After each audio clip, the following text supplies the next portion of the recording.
Good afternoon, and welcome to another Waukegan History Museum Lunch and Learn. My name is Ty Rohr. I'm Manager of Cultural Arts for the Waukegan Park District, and also work on behalf of the Waukegan Historical Society. Happy Friday to everyone, and thank you for joining. I want to remind everyone of our new Waukegan History Museum companion app. Now this weekend will be nice and hot here in Waukegan, and if you're looking to get outdoors, if you're looking to do something, well, we've got that app for you.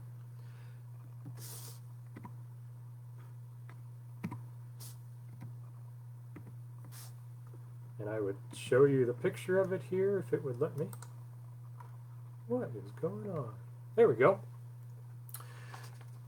So the Waukegan History Museum companion app, brought to you by the Historical Society and the Park District. We have 3 different guided walking tours on there if you are interested in exploring or experiencing. And there are 2 ways that you can get the app. First, it is a companion app with the Waukegan Park District app. So you can access it through that. You can download the Waukegan Park District app through the Apple and Android stores. And you can also access it through the Waukegan Park District website, and soon it'll be on the Waukegan Historical Society site as well.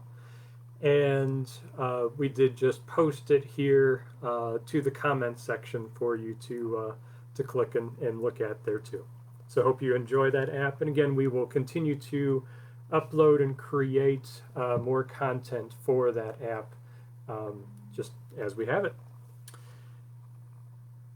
And after today's History Lunch and Learn, well, I'm going to take a break from doing them for a while. Don't know how long. Don't worry, I will be back. But the Waukegan History Museum is reopening on Monday, July 20th. And really, we just don't know what to expect. And we don't know how busy we will be. And if you would like to visit, we're doing it a little different than usual. Usually it was just walk in, come on over when the building was open. But we have put in some COVID-19 restrictions, and we're only letting in select few at certain times. So you need to first reserve your time to come through eventbrite.com, and you can then come visit us that way. So www.eventbrite.com to get your free tickets to come visit us at the Waukegan History Museum. So on to today's story about the Merchant Prince of Waukegan. Hope you enjoy. Isaac Reed Lyon was born on December 4th, 1815 at North Royalston, Massachusetts. And the Lyon family moved to Pennsylvania when Isaac was young. And in Pennsylvania, Isaac and his parents experienced what he said were severe experiences of pioneer life. Isaac's mother died when he was 9, and then he went to live with an uncle in New Hampshire for a while. Then his father remarried, and Isaac went back to Pennsylvania. Now, up to the age of 16, Isaac had really attended very little school. But at that age, he received an injury, which made him lame, and it meant that school was necessary. Isaac then spent a few years at the Franklin Academy in Hartford, Pennsylvania. And Isaac then became a teacher for a period of time, but he then came down with something, became very ill. And he was advised that visiting the ocean would help his ailment. And he went to the sea for a while and was working as a cod fisherman, but ultimately he despised working on the water. He returned to land, but was still sick, but needed work. In 1841, he purchased a cheap suit and then went out as a peddler. And Isaac was successful this first year peddling different goods. And by 1842, Isaac's health had recovered enough that he decided to try to make a name for himself on his own in the West. And Isaac's friends thought he was still too sick to go, and that really he was leaving to go die. But Isaac starts his adventure going west in 1842, and he goes out still as a peddler. And I'm not really sure what Isaac was selling, but it was probably an assortment of various things. And for a while he was selling goods from someone he was working with in New York. But we do have part of a journal that Isaac kept while he was traveling from place to place, peddling his wares. And he went through Pennsylvania, Indiana, Illinois, Iowa, Missouri, and in this journal he gives descriptions of towns and often records numbers of inhabitants, stores, hotels, taverns, mills, churches. So he really is recording as much as he sees in those different towns he's at. And he also sometimes gives a description of the geographical surroundings as well. And I'll read a little bit from Isaac Lyon's journal. This one starts with the date of August 14th, 1842. It was a Wednesday. From LaPorte to Valparaiso, 22 miles, the county seat of Porter County. A small place contains 3 stores, 2 taverns, and a small inferior courthouse. The county new and has about 4,000 inhabitants. Some very good prairie, but mostly thick timbered and oak openings with some marshes. The population mostly Southerners. 20 miles from Michigan City and 56 miles from Chicago. From Valparaiso through Lake County to Joliet, 54 miles, the county seat of Will County, Illinois, a small place upon the Des Plaines River, 40 miles from Chicago by way of the canal. Contains 3 stores, 3 taverns, 2 churches, and 1 courthouse. About 1,200 or 1,500 inhabitants, many from Pennsylvania. Quite good water and plenty of stone for building. Monday the 19th. From Joliet, 24 miles to Downers Grove in DuPage County. Around this grove is some very good land, well calculated for agricultural purposes and settled by industrious farmers. 6 miles west is Naperville, the county seat. Contains 3 stores, 2 taverns, 1 courthouse. Monday the 26th. From Downers Grove to Chicago, 24 miles. Chicago is situated upon the head of Michigan Lake and is the great commercial emporium of the West. It contains about 6,000 inhabitants, a good share of merchants and mechanics, generally industrious and enterprising. The town is divided by the Chicago River into 2 parts. Chicago is at the head of the Michigan and Illinois Canal, connecting the Illinois River with the lake, and when completed, will be one of the grandest canals in the United States. So that was just a little sampling of Isaac Lyon's journal from when he starts going out west and peddling, making a name for himself. And then Isaac finds himself back in Chicago in August of 1843. Isaac realized the potential of Chicago and that it would be a great city of the West. But he also found Chicago to be what he said sickly at the time, and he also thought that it was too swampy there. So he decided to find another place to settle and make a home. And he decides to travel north along the lake shore, and he comes upon a small new town called Little Fort, and he decides that is where his home will be. So now, after finding his new home, he needed goods because his plan was to open a store there. Isaac headed back to New York. He was back working with one of the employers who had been supplying him goods for while he was peddling. And Isaac makes his purchases in New York, returns to Little Fort, and waits for his goods to arrive. They do arrive 2 months later. Isaac's first store, Lyon's Dry Goods, was a small building on the bluff just west of the railroad depot. Apparently, the location of the store used to be referred to as Lyon Corner. This corner would be today's Sheridan Road and Washington Street. The store was most likely on the southeast section of that corner, but we're not exactly sure.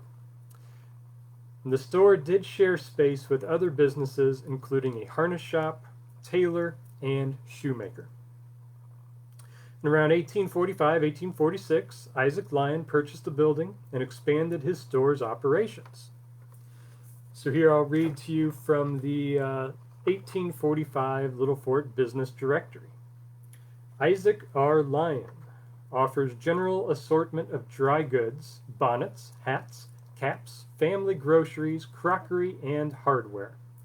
Also, sole and upper leather, shoemakers, findings and tools, saddle bridles and harnesses. A variety of good boots and shoes kept on hand or made to order on short notice.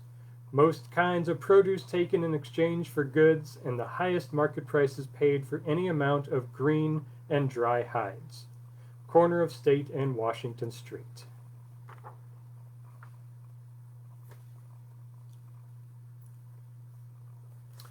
Now also in 1845, Isaac marries Loranda Carpenter of Hartford, Pennsylvania. And Isaac and Loranda lived on the second floor of the store building for the first few years of their marriage. Their first child was born July 19th, 1846. They had a son, and they named him George. And they would go on to have 5 more children, all of them daughters. Unfortunately, Isaac's first wife, Loranda, she passed away in 1858. Isaac would remarry, marrying Betsy Carpenter, who I'm assuming was the sister of his first wife, Loranda. Now back to Isaac and Loranda. In 1851, they built a home on Sheridan Road, known as State Street at the time. And this home was touted as being the first red brick house constructed in Waukegan, with the bricks being hauled in by a team from Chicago.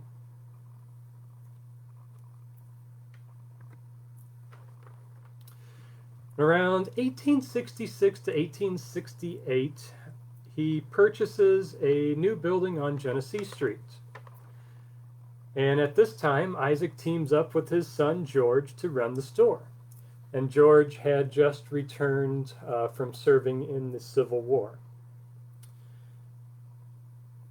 The name of the business now becomes R Lyon and Sons. And they were dealers in dry goods, groceries, carpets, clothing, crockery, boots, and shoes. And this store wrapped around the northwest corner of Washington and Genesee Streets. It was very prosperous, and it allowed Isaac to amass quite a fortune.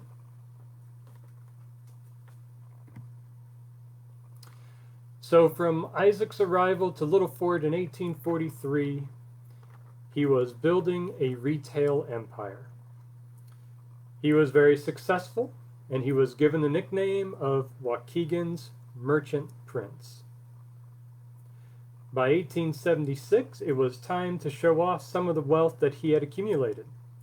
Isaac built a large, stately home on the northwest corner of Sheridan Road and Grand Avenue. George Breen was the architect and contractor for the home. It was designed as an Italian villa in the Italianate style. It had a prominent tower with a mansard roof in the center, a truly elegant home. More on this home in just a bit, so stick around because the story is fascinating. And I believe that this home was most likely a construction of the Porter brothers. I see that Chandra Sefton is on listening, so Chandra, chime in and let me know if I'm right in that, with this being a Porter Brothers home.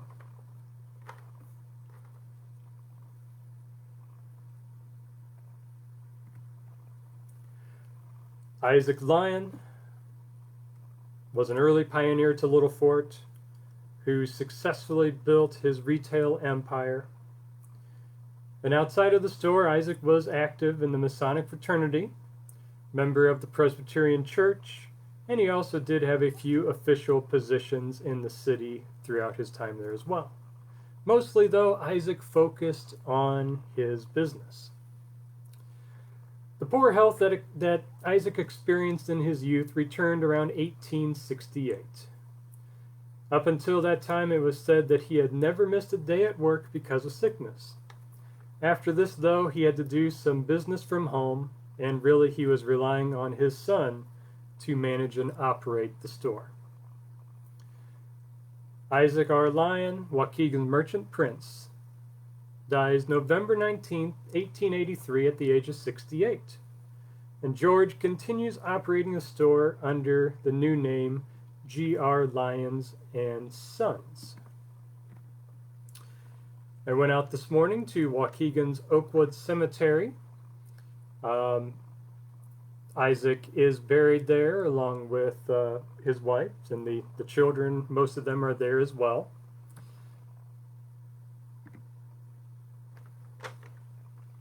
In the announcement of Isaac's death in the newspaper, a section of it reads, "A sturdy oak has fallen, and the citizens of this city and county will miss from their midst the veteran merchant, the honorable citizen, and the ostentatious but consistent Christian who has gone."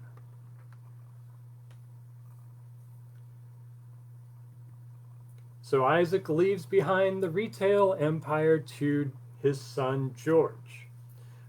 George takes it on, R Lyon and Company. Eventually it's R Lyon and Sons, as George's sons also become a part of the business. And all of this wealth that had been accumulated, well, what happens to it? Well, it turns out that, well, the empire is given to George, the oldest son. The daughters, they all receive, it looks like, around $70,000 to $75,000 each. And that's quite a lot of money at this time. And the house itself that Isaac built on Sheridan Road, it is given to George, but also his wife Betsy is allowed to live there too. And then here is where the story gets quite interesting when we start looking at the history of the home.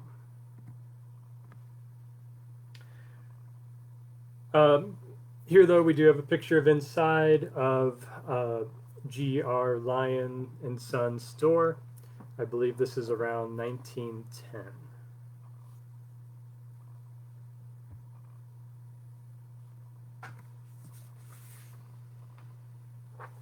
So this house, built by Isaac, and then passed down to his oldest son George, again at the northwest corner of Sheridan Road and Grand Avenue.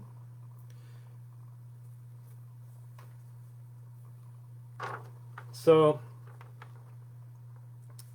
what happens is George is living there, he takes over, and well, we can look at early Waukegan postcards, and we see an enormous limestone mansion on the southwest corner of Sheridan Road and Grand Avenue, so across the street from the Lyon home. Well, it is constructed by Charles Steele. Charles Steele was a founder of the first bank in the area. So here is this large home across the street from the Lyon house. And really the Steele home was much, much bigger. and even had a coach house which extended to the west of it where Ace Hardware is today.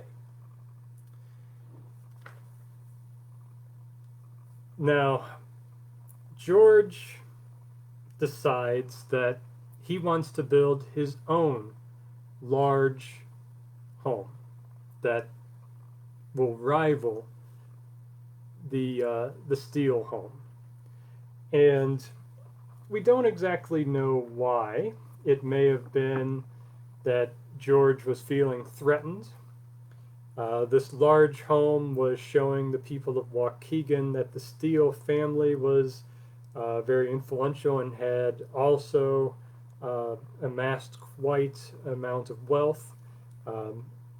Maybe George wanted to prove to everyone that the Lyon family was equally wealthy, if not more. And George decides that he wants to build his home right across the street from where Steele builds his home. So George wants to build it in the location of where his father Isaac had built their home. Now today we have the nasty habit of just tearing things down, but back then in the 1880s things were a little bit different, and they didn't destroy the original Isaac Lyon home. They actually moved it. They moved it down the street. So then George is able to build his home right there where his father stood, right across the street from the Steele home on the northwest corner of Sheridan Road and Grand Avenue. So again, maybe he builds his home right there because he wants to illustrate to Waukegan and perhaps to Charles Steele that the Lyon family still has a legitimate family of substance within the city. Maybe the first Lyon home was just considered too small, maybe a little bit outdated, as the Italianate style was now not what people were building. They were building more in the Romanesque style, massive stone style buildings. But there's some other stories incorporated too. One is that the Lyon family actually had been feuding with the mayor of Waukegan following the death of Isaac, and it was believed within this feuding that the mayor would not allow the Lyon family to move the home, which they desired to do. Another story is that the funeral director, possibly Peterson, convinced George that his mother's funeral parade would be much more grand if it was leading from the home farther down the street than at its location at the northwest corner of Sheridan and Grand. Now this story doesn't really jive very well because George's stepmother Betsy does not pass away until 1895, and we know through just even our picture archives that the house had already been moved by then. But maybe he was planning in advance here the death of his stepmother, but wanting to have a grand funeral procession leading farther from the north, heading towards Oakwood Cemetery. So we'll never exactly know what's going on here, but published reports do indicate that the home was moved in the middle of the night, simply rolled across the ravine. So what an amazing sight that must have been. Fortunately, nobody caught that with a picture. And the move of the house was to the outskirts of town.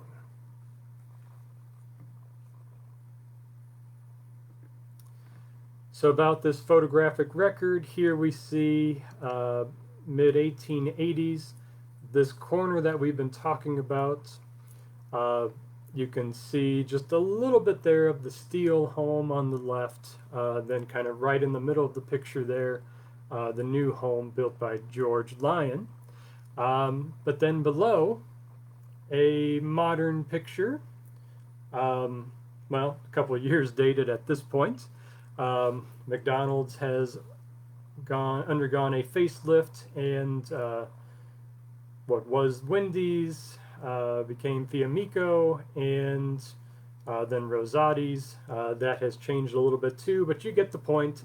The two large stone homes built by Steele and George Lyon, they are gone. But luckily, Isaac's home, moved down the street, still stands proudly at 946 North Sheridan Road. This home is a Waukegan historic designated landmark today.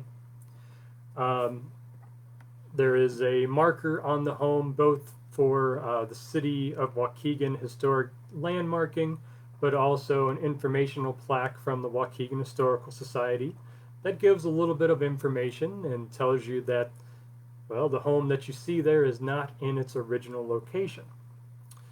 The current owners, Chris Lanning, who is a board member, vice president actually, of the Waukegan Historical Society, and DJ Allen live there, have allowed for folks to visit the home on many occasions, twice recently for the Waukegan Historical Society's tour of homes.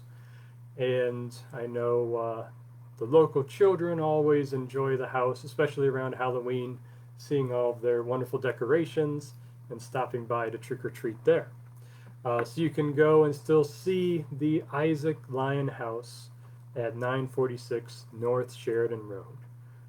Moved down the road from its original location, but now sitting proudly in this new spot where Chris and DJ have done wonderful things to maintain the home and have started to restore it back to its original beauty.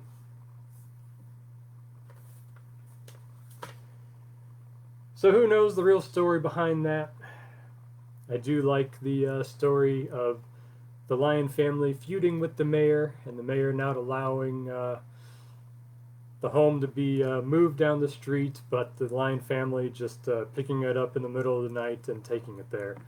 And when they just say in the middle of the night, I mean, obviously a house of that size being moved, that wasn't a process that they did quickly, but maybe the mayor was out of town or something, who knows. So there you have it, the story of Isaac R Lyon, the merchant prince of Waukegan. Isaac and the Lyon family are remembered and honored really a few different ways in Waukegan today. There's the Lyon Magnet School and also Lyons Woods Forest Preserve on the northeast part of town off of Sheridan Road. Hope you enjoyed today's story. Again, I'll be back in a few weeks to do another history lunch and learn. And on behalf of the Waukegan Park District and the Waukegan Historical Society, thank you for joining. And I'll, again, be back with you in August. Don't know what the topic's going to be, but who knows? Waukegan has so many stories to share. I'm definitely not running out of topics. And again, come visit us at the Waukegan History Museum starting on Monday. Reserve your free tickets, reserve your time to visit using eventbrite.com, and just do that in advance, a day before, please. And I look forward to talking about the past with you in the future. This is Ty Rohr, signing off.